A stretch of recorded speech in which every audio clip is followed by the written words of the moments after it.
Hi friends, welcome back. तो friends, अभी का वीडियो है भारत के 10 सबसे अमीर मुख्यमंत्री। नंबर 1 का नाम जानकर चौंक जाएंगे। कौन है number 1? Top 10 richest chief ministers of India. और नंबर 1 का नाम सुन के हम चौंक जाएंगे। कौन हो सकता है पता नहीं, मेरे को तो कोई आइडिया नहीं है। तो चलो फ्रेंड्स, वीडियो शुरू करते हैं और पता करते हैं कौन है सबसे रिचेस्ट। तो वीडियो शुरू करने से पहले अगर आप चैनल पर नए हो और आपने अभी तक सब्सक्राइब नहीं किया तो जल्दी से पहले सब्सक्राइब के बटन और बेल आइकन को क्लिक कर लो ताकि आपको हमारे सारे न्यू वीडियोस के नोटिफिकेशन मिल जाए जैसे हम अपलोड करें। अगर आपको वीडियो पसंद आता है प्लीज लाइक एंड शेयर। और हमारा दूसरा चैनल, ट्विटर, इंस्टाग्राम अकाउंट सबके डिटेल्स है डिस्क्रिप्शन बॉक्स में, तो उनको भी सब्सक्राइब और फॉलो जरूर कर लेना। चलिए शुरू करते हैं। दोस्तों, हमारे देश में राजनीति एक ऐसा फील्ड है जहाँ पर सबसे ज्यादा पैसा बरसता है। यहाँ आलम ये है कि कुछ अपवादों को छोड़कर ज्यादातर नेताओं के रिश्तेदार भी मालामाल हैं। हमारे देश में तो सरपंच का चुनाव जीतने वाला भी कुछ ही महीनों में करोड़ों के फ्लैट और गाड़ियां खरीद लेता है। बताने की जरूरत नहीं है कि इतना पैसा उसके पास कहाँ से आता होगा।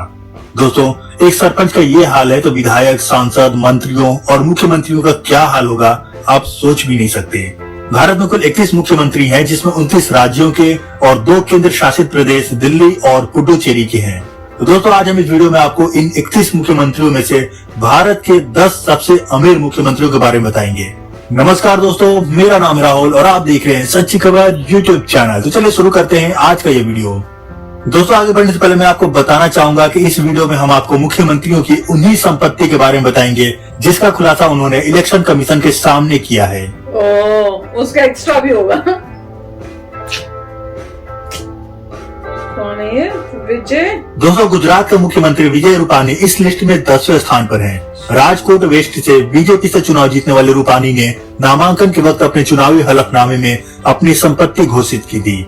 हलफनामे के अनुसार विजय रूपानी के पास 9 करोड़ 8 लाख रुपए की संपत्ति है। उनके पास नकद और गहने मिलाकर 3 करोड़ 45 लाख रुपए की चल संपत्ति है, जबकि उनकी पत्नी अंजलि बेन के पास 1 करोड़ 97 लाख रुपए की चल संपत्ति है। इसके अलावा रूपानी दंपत्ति के पास 3 करोड़ 65 लाख रुपए की अचल संपत्ति है, जिसमें भूखंड और आवासीय संपत्तियां आदि शामिल हैं। साथ ही रूपानी दंपत्ति के पास 17,94,000 रुपए के आभूषण, एक इनोवा कार और एक मारुति वैगनार कार भी है। इसके अलावा उनके ऊपर बैंक और दूसरी देनदारियां करीब 83 लाख रुपए है।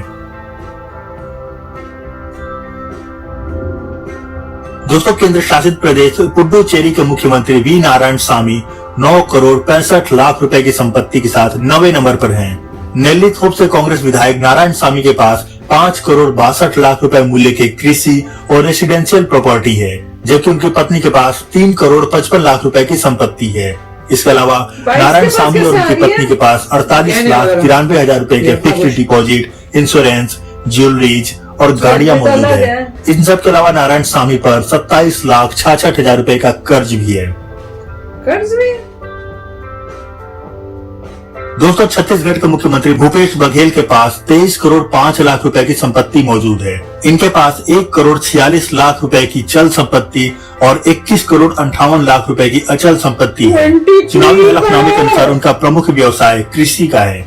छत्तीसगढ़ के पाटन से कांग्रेस विधायक भूपेश बघेल के पास 47 एकड़ जमीन भी है, जबकि उनके और उनकी पत्नी के नाम भिलाई में मकान भी है। इसके अलावा बघेल पर करीब 58 लाख रुपए का कर्ज भी मौजूद है। करोड़ है फिर भी कर्ज है? क्या होता है? दोस्तों, कलवा कुंतला चंद्रशेखर राव यानी कि केसीआर तेलंगाना के मुख्यमंत्री हैं। तेलंगाना के गजवेल से टीआरएस विधायक केसीआर की कुल संपत्ति 23 करोड़ 55 लाख है। सीएम केसीआर के पास लगभग 54 एकड़ जमीन है। हालांकि उनके पास खुद की कोई कार नहीं है, जबकि उनके ऊपर बैंक और दूसरी देनदारियां करीब 8 करोड़ 88 लाख रुपए है। दोस्तों, नागालैंड का मुख्यमंत्री नीफू रियो इस लिस्ट में 6ठे स्थान पर हैं। उनके पास कुल 36 करोड़ 41 लाख की संपत्ति है। नीफू रियो की कुल चल संपत्ति 12 करोड़ से ऊपर की है। उनके पास लैंड क्रूजर प्राडो जिसकी कीमत 64 लाख रुपए है और दूसरा BMW मिनी F56 है जिसकी कीमत 35.5 लाख रुपए है। इसके अलावा उनकी अचल संपत्ति 24 करोड़ रुपए की है, जिसमें से 3 करोड़ 6 लाख की संपत्ति उन्हें विरासत में मिली है, जबकि बाकी खुद की अर्जित की गई संपत्ति है। तो कहीं तो हो सकते हैं ना, किंग विंग के भी हो सकते हैं स्टेप्स। दोस्तों, पंजाब के मुख्यमंत्री कैप्टन अमरिंदर सिंह 48 करोड़ 31 लाख रुपए की संपत्ति के साथ 5वें नंबर पर हैं। पटियाला से कांग्रेस विधायक अमरिंदर सिंह 1965 के भारत पाकिस्तान युद्ध में सिख रेजिमेंट की तरफ से बतौर कैप्टन युद्ध में हिस्सा ले चुके हैं। चुनाव के वक्त दाखिल किए गए हलफनामे में उन्होंने अपने और अपनी पत्नी के खाते में कुल 2 करोड़ रुपए दिखाए थे। कैप्टन के पास उनका एक न्यू मोतीबाग पैलेस है जिसकी मार्केट वैल्यू करीब 36 करोड़ रुपए है। इसके अलावा उनका दुबई में एक घर है, एक टोयोटा फॉर्च्यूनर और इनोवा कार भी है। साथ ही उनके ऊपर 42 लाख रुपए की देनदारी भी है।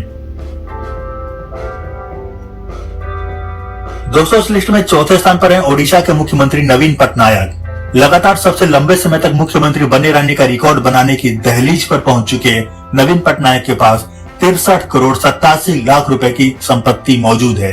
बीजू जनता दल के मुखिया नवीन पटनायक के पास 45.77 ग्राम की ज्वेलरी है, जबकि फरीदाबाद के टिकरी खेड़ा में 22.7 एकड़ का एक फार्म लैंड और बिल्डिंग भी है जिसकी मार्केट वैल्यू करीब 10 करोड़ 75 लाख रुपए है। इसके अलावा नवीन पटनायक के पास एक पुरानी एम्बेसडर कार 23,26,000 रुपए और 53 करोड़ की पैतृक संपत्ति है। इसके अलावा उनके ऊपर 15 लाख रुपए का कर्ज भी है। 15 लाख का खर्च उतनी संपत्ति के बाद। दोस्तों, महाराष्ट्र के मुख्यमंत्री और शिवसेना के अध्यक्ष उद्धव ठाकरे 76 करोड़ 59 लाख रुपए की संपत्ति के साथ इस लिस्ट में तीसरे स्थान पर हैं, जिसमें से अचल संपत्ति की कीमत 52 करोड़ 44 लाख रुपए और चल संपत्ति की कीमत 24 करोड़ 14 लाख रुपए है। अगर उनकी पत्नी के पास मौजूद 65 करोड़ 9 लाख रुपए और उनके दोनों बेटों के 1.5 करोड़ रुपए की संपत्ति को भी जोड़ लिया जाए तो उद्धव ठाकरे के पास कुल 143 करोड़ रुपए की संपत्ति मौजूद है। इसके अलावा उनके पास 2 बंगले हैं, लेकिन कार एक भी नहीं है। हलफनामे के मुताबिक उद्धव ठाकरे के ऊपर 15 करोड़ 50 लाख रुपए की बैंक और दूसरी देनदारियां भी मौजूद हैं।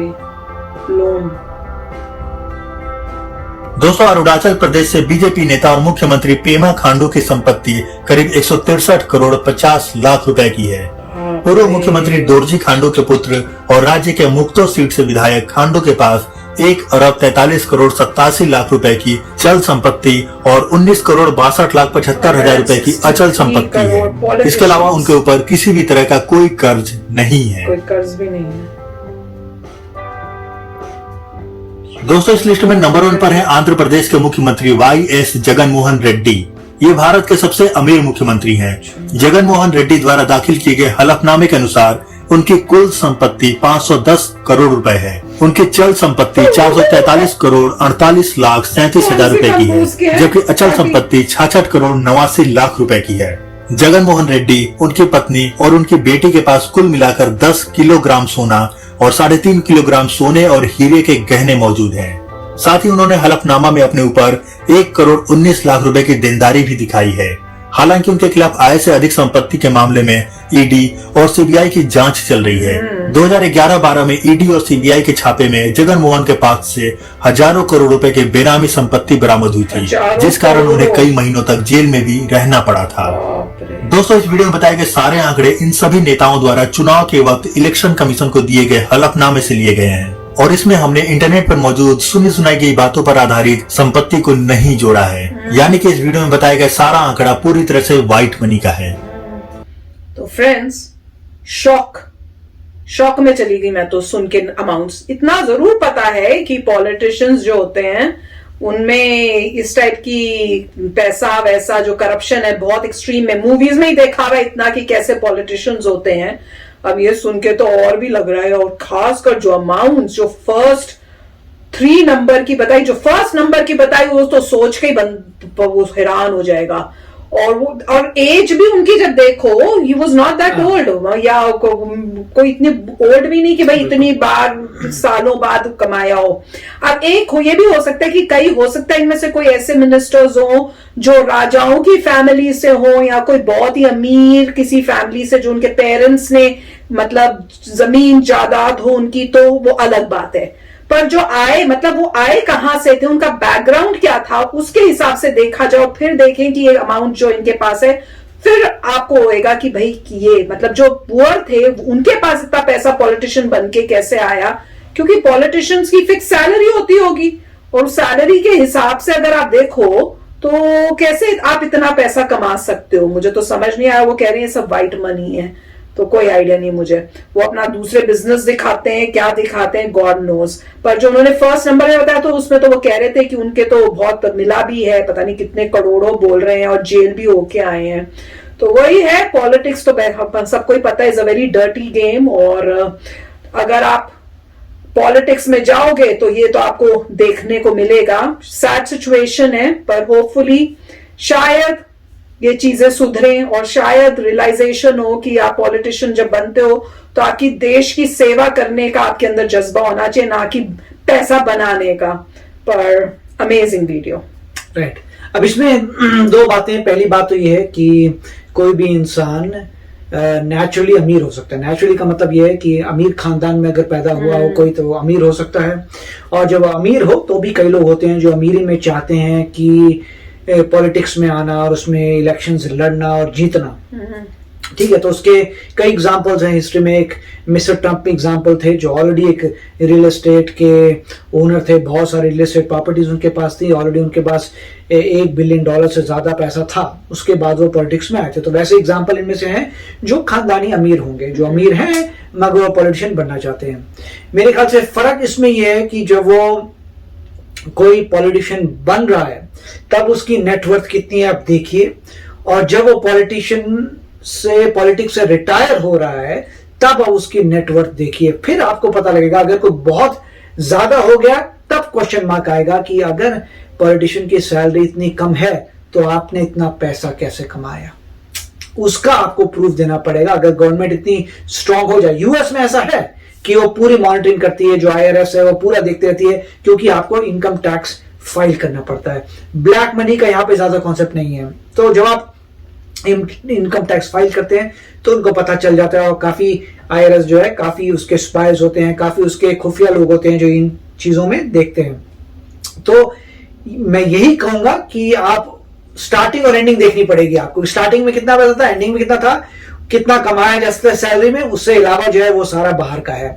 अब ये भी है कि ब्लैक मनी है तो ब्लैक मनी को लोग डिफरेंट तरीके से वाइट कर लेते हैं, डिफरेंट तरीके से छुपाते हैं। तो वो भी काफी कॉम्प्लेक्सिटी है, मतलब काफी ब्लैक मनी ब्लैक रहता है, छुपाते हैं, धीरे धीरे वाइट करते हैं, उसी को मनी लॉन्ड्रिंग कहा जाता है। और भी बहुत तरीके होते हैं, मगर मैं इनमें से इन्होंने ये क्लियर नहीं किया कि कौन जो है खानदानी अमीर थे, क्योंकि इन्होंने ये क्लियर किया व्हाइट मनी है। तो मेरे ख्याल से वो ये बता रहे हैं कि ये लोग हैं जो टू बिगिन विद पैसे वाले हैं और पॉलिटिक्स में, क्योंकि ये व्हाइट मनी है, ब्लैक मनी का इन्होंने जिक्र नहीं दिया। तो मेरा अजम्पशन यही है कि ये वो पॉलिटिशियंस हैं जो अमीर हैं और पॉलिटिक्स में चले गए और जीत गए। तो ऑफकोर्स अगर आपका ज्यादा पैसा है, तो मुझे इंडिया का पता नहीं है, मगर यूएस में आपके पास ज्यादा पैसा आप अप्लाई नहीं कर सकते अपने कैंपेन पे। आपको कैंपेन फंड बनाना पड़ेगा, उस कैंपेन फंड में जो भी डोनेशन लोग करते हैं वही पैसा सिर्फ यूज कर सकते हैं, अपना पैसा अलाउड नहीं होता यूज करना। तो आप बताइए वहां पे क्या रूल्स है कि अगर कोई बहुत अमीर है तो क्या पूरा अपना पैसा लगा सकता है कैंपेनिंग में कि नहीं। मगर काफी अच्छा वीडियो था देखकर कि इतने अमीर लोग भी जो है पॉलिटिशियन, 500 करोड़ ने कहा था, वो तो बहुत बड़ा अमाउंट है। अमेजिंग था। तो चलो फ्रेंड्स, चलते हैं, मिलेंगे नेक्स्ट वीडियो में बहुत ही जल्द। Till then take care and bye bye. तो अगर आप मेरे इस चैनल पे नए हो तो जल्दी से सब्सक्राइब के बटन को हिट करो और बेल आइकन को क्लिक करो, ताकि आपको मेरा जब नया वीडियो मैं लगाऊं आपको उसके बारे में जल्दी से पता चल जाए।